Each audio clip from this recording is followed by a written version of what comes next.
یہ ایک لاجواب اور انتہائی پراسرار تحریر ہے۔ میرا یہ یقین ہے کہ اگر ایک دفعہ اس تحریر کو آخر تک دیکھ لیں تو آپ کی زندگی میں چھوٹا سا انقلاب ضرور آئے گا۔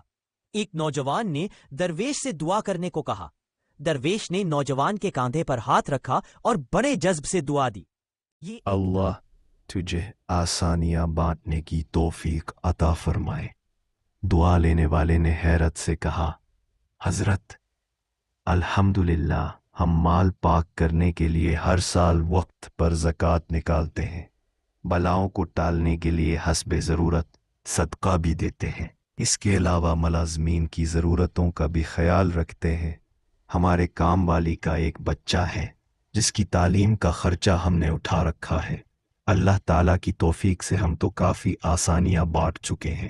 درویش تھوڑا سا مسکرایا اور بڑے دھیمے اور میٹھے لہجے میں بولا، میرے بچے، پیسے، کھانا، یہ سب تو رزق کی مختلف قسمیں ہیں، اور یاد رکھو الرازق اور الرزاق صرف اور صرف اللہ تعالیٰ کی ذات ہے، تم یا کوئی اور انسان یا کوئی اور مخلوق نہیں۔ تم جو کر رہے ہو، اگر یہ سب کرنا چھوڑ بھی دو تو اللہ تعالیٰ کی ذات یہ سب فقط ایک ساتھ میں سب کو عطا کر سکتی ہے۔ اگر تم یہ کر رہے ہو تو اپنے اشرف المخلوقات ہونے کی ذمہ داری ادا کر رہے ہو۔ درویش نے نرمی سے اس کا ہاتھ اپنے دونوں ہاتھ میں لیا اور پھر بولا، میرے بچے، آؤ میں تمہیں سمجھاؤں کہ آسانیاں بانٹنا کیسے کہتے ہیں۔ کسی اداس اور مایوس انسان کے کندھے پہ ہاتھ رکھ کر پیشانی پر کوئی شکن لائے بغیر 1 گھنٹہ اس کی لمبی اور بے مقصد بات سننا آسانی ہے۔ اپنی ضمانت پر کسی بیوہ کی جوان بیٹی کے رشتے کے لیے سنجیدگی سے تگودو کرنا آسانی ہے۔ صبح دفتر جاتے ہوئے اپنے بچوں کے ساتھ محلے کے کسی یتیم بچے کی اسکول لے جانے کی ذمہ داری لینا یہ آسانی ہے۔ اگر تم کسی گھر کے داماد یا بہنوئی ہو تو خود کو سسرال میں خاص اور افضل نہ سمجھنا یہ بھی آسانی ہے۔ غصے میں بپھرے کسی آدمی کی کڑوی کسیلی اور غلط بات کو نرمی سے برداشت کرنا یہ بھی آسانی ہے۔ ہر اپنے دفتر، مارکیٹ یا فیکٹری کے چوکیدار اور چھوٹے ملازمین کو سلام میں پہل کرنا، دوستوں کی طرح گرم جوشی سے ملنا، کچھ دیر رک کر ان سے ان کے بچوں کا حال پوچھنا یہ بھی آسانی ہے۔ کسی قرضدار کو قرض کی ادائیگی میں رعایت اور مہلت دینا آسانی ہے۔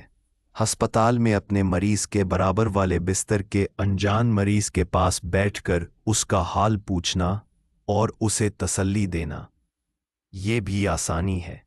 کسی ٹوٹے ہوئے دل پر محبت بھرے لفظوں کی پھوار آسانی ہے۔ ٹریفک اشارے پر اپنی گاڑی کے آگے کھڑے شخص کو ہارن نہ دینا جس کی موٹر سائیکل بند ہو گئی ہو، سمجھو تو یہ بھی آسانی ہے۔ درویش نے حیرت میں ڈوبے نوجوان کو شفقت سے سر پر ہاتھ پھیرا اور سلسلہ کلام جاری رکھتے ہوئے دوبارہ متوجہ کرتے ہوئے کہا، بیٹا جی، تم آسانی پھیلانے کا کام گھر سے کیوں نہیں شروع کرتے؟ یا آج واپس جا کر باہر دروازے کی گھنٹی صرف 1 مرتبہ دے کر دروازہ کھلنے تک انتظار کرنا۔ باپ کی ڈانٹ ایسے سننا جیسے موبائل پر گانے سنتے ہو۔ آج سے ماں کے پہلی آواز پر جہاں کہیں ہو فوراً ان کے پاس پہنچ جایا کرنا۔ اب انہیں تمہیں دوسری آواز دینے کی نوبت نہ آئے۔ آئندہ سے بیوی کی غلطی پر سب کے سامنے اس کو ڈانٹ ڈپٹ مت کرنا۔ سالن اچھا نہ لگے تو دسترخوان پر حرف شکایت بلند نہ کرنا۔ کبھی کپڑے ٹھیک استری نہ ہو تو خود استری درست کر لینا۔ میرے بیٹے، ایک بات یاد رکھنا، زندگی تمہاری محتاج نہیں، تم زندگی کے محتاج ہو۔ منزل کی فکر چھوڑو، اپنا اور دوسروں کا راستہ آسان بناؤ، انشاءاللہ تعالی منزل خود ہی مل جائے گی۔ سب کے دل سے دعا کریں کہ اللہ تعالی ہم سب کو آسانیاں بانٹنے کی توفیق عطا فرمائے، آمین یا رب العالمین۔